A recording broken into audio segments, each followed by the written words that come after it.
Basically, it started through Police Scotland, who were looking at some vandalism that's been occurring in the Arden Country Park here for quite some time. And they asked if we would be prepared to take on the boys. These are what I would probably call difficult to teach boys. They don't want to be at school. But we said, yeah. My name's Nikki Martin. I'm one of the guidance team at Mintlaw Academy. We became involved with the Men's Shed a few years back now when we worked with Community Learning Development, who approached us and asked if we wanted to allow some of our boys some time off timetable to work with the men at the local men's shed.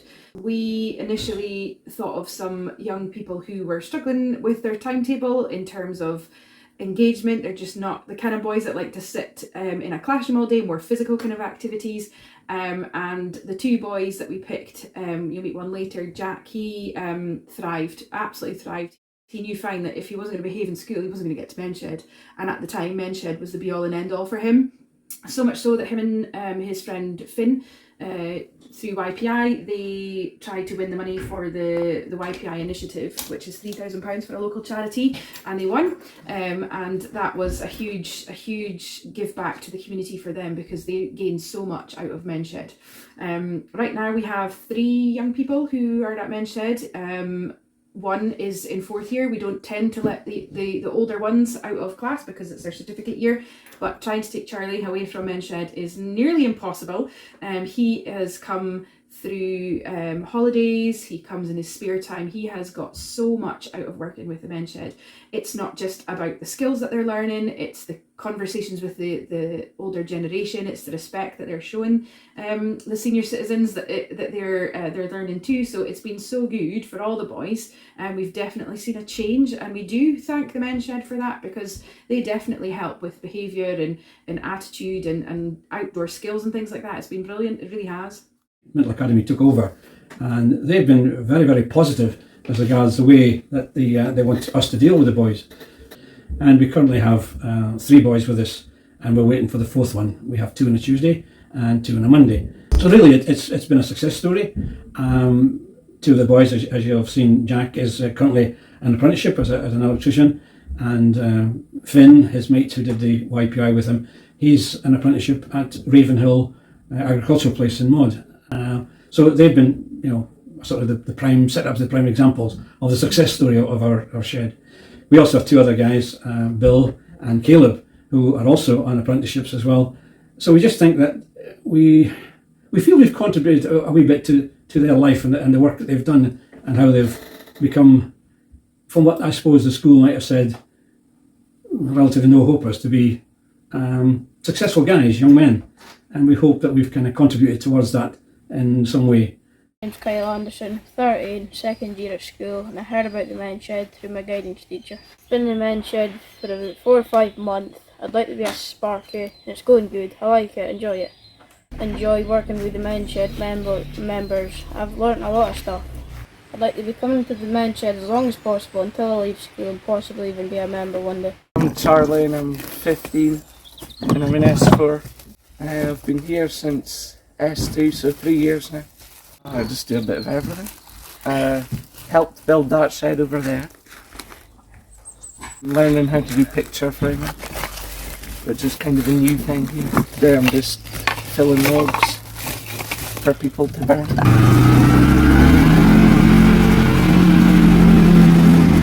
I just like doing stuff, like practical stuff. And we don't get that at school because there's no teachers. You learn quite a lot here from the old men, they know a lot of stuff. And then I can teach the other academy folk stuff as well. Teach them all sorts. One of our great success stories at the moment is the fact that we have begun what's called the Arden Picture Framing Workshop. This was gifted to us really by an established company, a guy called Stanley Wallace, who really wants to sort of retire basically, or give up some of his work. And so we built a workshop from scratch, and we have established the Arden Picture Framing. And that was opened in May, and it has really grown from strength to strength. And I'm really chuffed in a way, because it was something that I was a bit concerned about, obviously. But it's now our main source of income in terms of money supplied to the charity, because obviously, as everybody who works in men's sheds or charities know, it's very difficult to try and get grant funding and aid funding. So it has now become one of our main source of income, and makes us less reliant on looking for funding all the time. I know other men's sheds have got other ventures, but we sort of have established this one, and we think it's a great idea. Jack Anderson. I used to come to the men's shed a few years ago. I actually left school last July, I think it was, after my exams, after doing quite well in them. But I used to come to men's sheds, and I got told by it's actually my guidance teacher, the men's shed are looking to get young people involved with the shed and like learn skills and all that. So my guidance teacher was like, oh, we might manage to sort this out. So this was just for a Monday afternoon to start off with, just for a few hours. In the third year we did the YPI, and that was, we then managed to win the £3,000, which we then managed to get this overhang of just to work outdoors. But when, like, if it's raining, you've got a lot more area to work, and you're covered, you're sheltered, so rain's not going to be much of an issue. So I also was getting lots of life skills through coming to men's shed. We've got all the different sheds and all the different people that have worked most of their life as a trade, and that's then given me skills that I've managed to bring in to be I'm now a electrician apprentice, so that's given me skills, because one of them was a ex-Sparky, so I managed to help wire one of the sheds, and I was like, right, this is where I want to be and what I want to do. We have lots of other ventures on the go just now. In the park, in Aden Park where we are, there's a group called the Friends of Aden. So they have asked us to build a workshop for them, a shed, which we have done, or in the process of doing. We submitted all the various plans and stuff like that, so we're in the process of doing that. We have the police station down at Mintlaw, who have asked us to do a defib cover.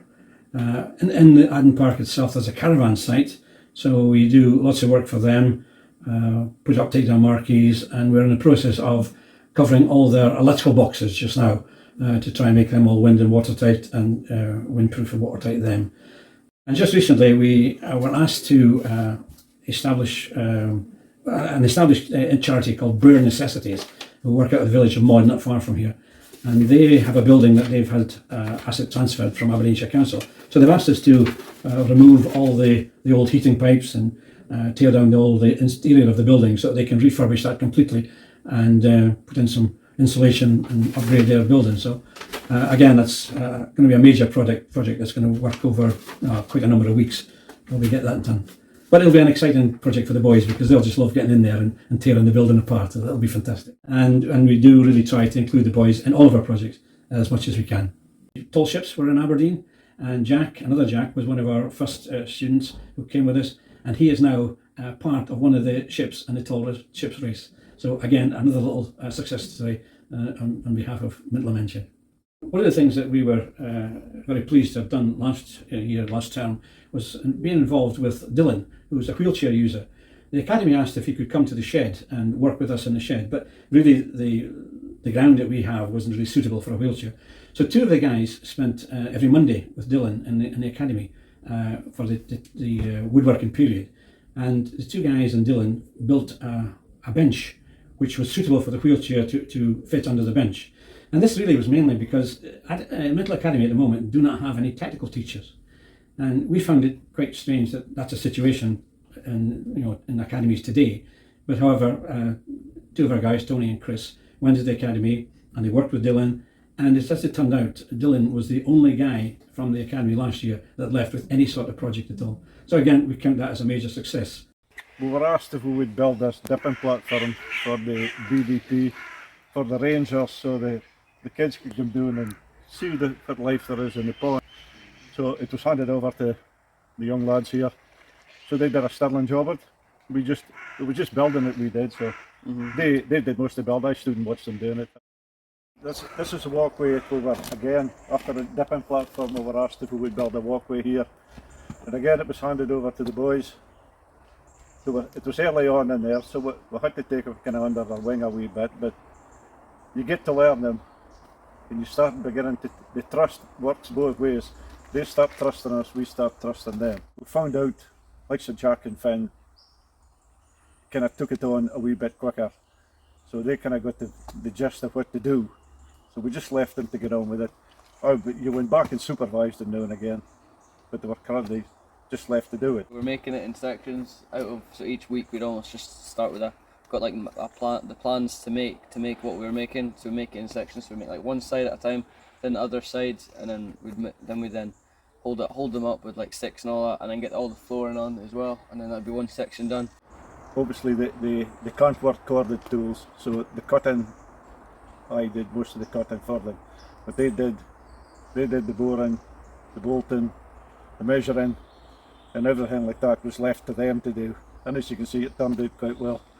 They benefit from us, we benefit from them, so it's a win-win situation with the both of us. So and we've been very happy with them, and I like to think some of the skills that they've learned, they've taken on for their education or their jobs. It's been a marvellous project for both of us, I think. Yeah. So long may it continue. Mm-hmm. All these skills have managed to go together to me to get this job that I've got in, because it's like, it looks a lot better than me to someone that's just been sitting inside on their phone all the time. This is always going to be here, so I can come down here and say 10, 20 years time, we say my kids, and be like, when I was younger, when I was like your age, I made this, and it's something that I can now look back on for years to come, being like, oh, I made this through Men's Shed. So it's one of those things that is there forever. If you're a school that's considering engagement with your Men's Shed, don't hesitate, reach out, see what kind of links you can get, and definitely get some young people in attendance at your local Men's Shed, because they will gain so much, and relationships as well with the men that come along here. It's absolutely brilliant. Reach out to them. We need to be secure in the fact that we have the Disclosure Scotland certificates to prove that we are suitable people, as it were. We have all the disclosure through Disclosure Scotland. It's an expensive operation, but it's a necessary operation. One of the questions that's cropped up really is about insurance for the boys at the shed here. And basically, the academy insurance covers the boys for the times that the academy is open and the boys are working here, and form their own insurance company, and they know that we have these boys working for us. They know they're under 16, and of course the other thing as well is that being under 16, they don't use power tools as such. They can use battery operated tools. We're working with Academy boys for as long as they want us to, because we just think it's a fantastic project, it's a great success, and we would recommend this to any of the other sheds. Get involved with the academies, especially if it's a situation where there are no technical teachers like it is in Mintlaw, and work with them, because to mentor the boys and to have the success that we've had with, let's say, Jack and Finn, who have left, and the other two guys, Bill and Caleb, has just been so rewarding for us. And we just think it's fantastic that the academy want to carry on working with us, and we will carry on doing that with the academy as long as they want us to. In the future, we're hoping to ensure that we've got 4 boys coming all the time. The boys that we do have tend to choose this for their charity for YPI, which is not going away at Mintlaw Academy. It would be good to see the whole charity in the school, perhaps, working on some bits and pieces in school with the boys, maybe making some larger projects. Lots of ideas in the pipeline, but at the minute we will definitely continue to utilise the service that we've got, because it's been absolutely brilliant, and I'm not just saying this, but it's been quite life-changing for some of them too.